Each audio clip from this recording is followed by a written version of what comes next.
लेकिन यहाँ ईडी और सीबीआई दिल्ली में टकरा गई, जो इनके प्रधानमंत्री के नाक के नीचे काम करती है।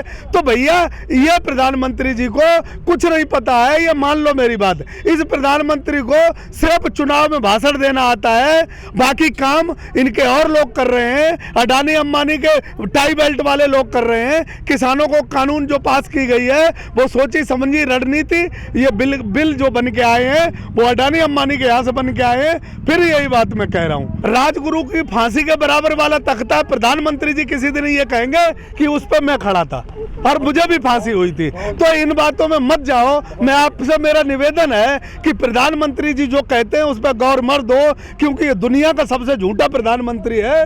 इस प्रधानमंत्री की बात दुनिया ने मानना छोड़ दी, अब आप लोग भी सुनना छोड़ दो। और ये प्रधानमंत्री सिर्फ सत्ता भोगी प्रधानमंत्री है। ये प्रधानमंत्री फिर सिर्फ ये सत्ता में आना जानता है, लोगों को बहकाना जानता है, और बाकी कोई एजेंसी ऐसा काम नहीं कर रही है कि जो देश के लिए आने वाले 10 साल 20 साल के लिए देश में कुछ लाभ हो। कोई लाभ होने वाला नहीं। बीजेपी किसी का विकास नहीं करेगी। बीजेपी ने विकास कर लिया है, अमित शाह के लड़के का अगर विकास कर लिया है वही बतेरा है, और रविशंकर प्रसाद ने अगर बिहार के विकास के नाम पे अपने बेटे का विकास कर लिया है वही बतेरा है। बीजेपी के अब हमने देख लिया है, और देश के सभी नौजवानों ने और युवाओं ने देख लिया है कि बीजेपी ने विकास किया तो अपना किया है। जो कार्यालय बना दिए 5 स्टार, और बीजेपी ने विकास किया तो 15 उद्योगपतियों का किया। बीजेपी के बस का विकास करना नहीं है। बीजेपी के बस का है तो एक काम है कि आपस में लड़ाना और हिंदुस्तान को बांटना। अब ये बात समझ गए, अब ये ऐसा होने नहीं देंगे।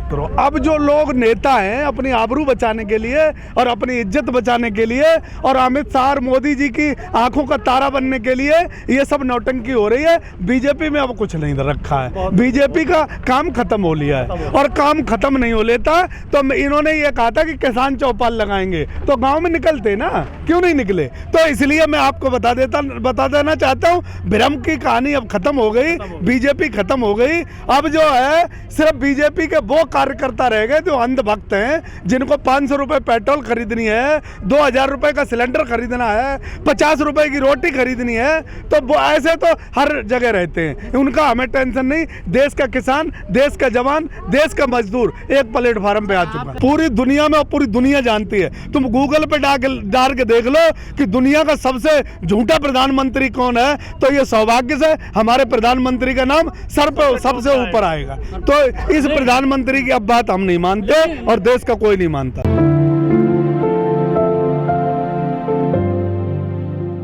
सफलता तो मिल ही रही है, तो आपको कहाँ लग रहा है कि सफलता नहीं मिल रही? किसानों को सफलता बराबर मिल रही है, और सरकार को समझ आ रही है। सरकार अभी थोड़ा सा जरा इंतजार कर रही है। सरकार को इंतजार करने दो, जब तक सरकार चाहे, जब सरकार को सुविधा हो, जब सरकार समझ ले, उसकी ईडी और सीबीआई और जितनी एजेंसियां हैं वो बता दें कि अब सरकार जाने वाली है, तब सरकार आके वार्ता कर ले। किसान बैठा है, कोई जल्दबाजी नहीं है। बहुत तसल्ली पूर्वक किसान अपनी शांति के साथ यहाँ बैठा रहेगा और बिल्कुल इंतजार करता रहेगा। सरकार को जब जरूरत हो, लगे कि अब किसान से बात करनी चाहिए, तब बात कर ले। किसान आंदोलन चला रहा है और अपना जो प्रक्रिया उसे करनी है वो कर रहा है तरीके से। पुलिस रहती है, जिम्मेदारी बनती है अधिकारियों की भी। और अगर उसके बाद भी ऐसा होता है तो ये साजिश है। साजिश वही वाली है जो पहले हुई थी, आज तो 3 महीने पहले। तो ये साजिशें चलती रहेंगी किसानों के साथ। किसान को ऐसी साजिशों से कोई ज़्यादा दिक्कत नहीं है, सब सामना कर लेंगे। लेकिन सरकार को मानना पड़ेगा। सरकार चाहे जितने यंत्र खोल ले, लेकिन सरकार को अपनी सही जगह पे आना पड़ेगा। ये किसान मजबूर कर देगा सरकार को ये बिल मानने से और सरकार को कानून वापस लेने से।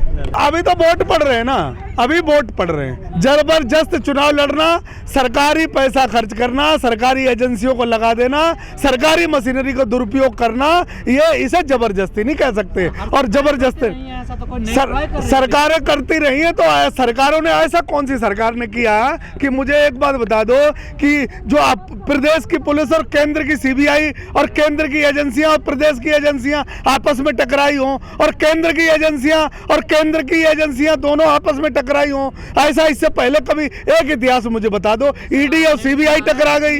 इस हमारे प्रधानमंत्री ने सारे के सारी मुस्लिम कंट्रियों को पैसा देने का इस देश से काम किया है। पीएफ केयर फंड में अरबों रुपए आया और पूरे कोरोना काल में इस प्रधानमंत्री ने अपने लोग भूखों मरते रहे, अपने लोग प्यासों मरते रहे, कोरोना में लोग तड़पते रहे और हॉस्पिटलों में जाने चली गई और हॉस्पिटलों में इलाज करने वाला कोई नहीं था। जो नर्सें थी उनकी सैलरी रोक दी गई।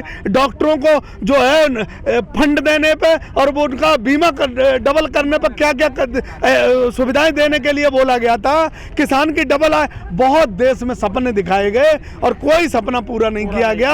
हर व्यक्ति के साथ अगर दिया तो धोखा दिया। नौकरी वालों को नौकरी से बाहर निकाल दिया। सरकारी नौकरी वालों को जबरदस्ती वैक्सीन लगाई जा रही है और सरकार अपना आंकड़ा दिखा रही है। कुछ नहीं है भाई साहब, बस देश रो रहा है, किसी भी तरीके से अपना समय काट रहा है। सुप्रीम कोर्ट में जो कमेटी बनी थी उसमें कुछ लोग तो छोड़ के भाग गए थे। कोर्ट कमेटी बनी थी, अब उस कमेटी ने जो रिपोर्ट दी है सरकार उस पर भी हमें लगता है क्या मानेगी क्या नहीं मानेगी, क्योंकि सरकार ने अपने कहे हुए वादे और अपने किए हुए कामों पर ही पता नहीं किया है आज दिन तक। सरकार वो चलाते हैं जिनको ये कानून जो लाए थे और वो कानून किसी भी तरीके से मुझे लगता है कि सरकार का अगर बस की बात होती तो सरकार चलती है वोट से। सरकार को वोट की चिंता नहीं है तो इसका मतलब अडानी अंबानी की चिंता है। सुप्रीम कोर्ट की बात तो हमने बहुत मान ली और सुप्रीम कोर्ट की सरकार ने कौन सी मान ली? कौन सी बात सरकार ने सुप्रीम कोर्ट की मानी? भाई कोर्ट ने तो बहुत कुछ बोला था। आज हम यहाँ बैठे हमारे बारे में भी कोर्ट ने बोला था।